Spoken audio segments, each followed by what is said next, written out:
Here in Ventura County, we have an incredible public health system. When we think about public health, you think about tuberculosis or influenza. We're really going to be concentrated on the city of Oxnard in particular areas where we see lots of health problems in children with what we call the ROAD project.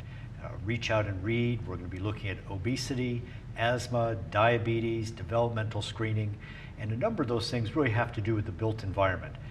I have our Director of Public Health here today, and I'm sure he'll give me the correct title there, who's going to talk to us a little bit about a recent conference on the built environment. Dr. Levin, who was at this conference on the built environment, and who are the stakeholders, and what kinds of things did you guys talk about? All right. Well, first of all, I'm the health officer. Thank you. Sorry. My boss is the director, Linda Henderson. The conference was several months ago, and there were representatives from all aspects of the community. And when you get into this idea of the built environment, you see that there's almost no one that shouldn't be represented. The built environment, you could enter the subject from anywhere. I think of when I was a boy and it got to be dinner time, and my mother would invariably send me to the store for a gallon of milk or something else that she was missing. I'd hop on my bicycle and I'd ride there. Kids can't do that anymore.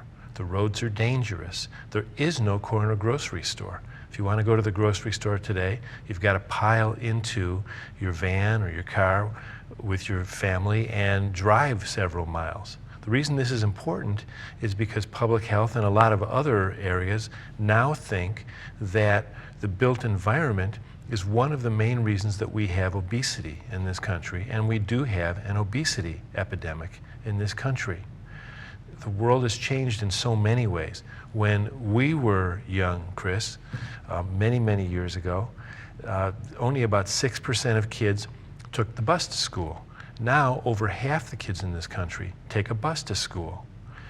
There's so many things that we do that work against walking in this society. And if we're fat, we are more likely to get diabetes.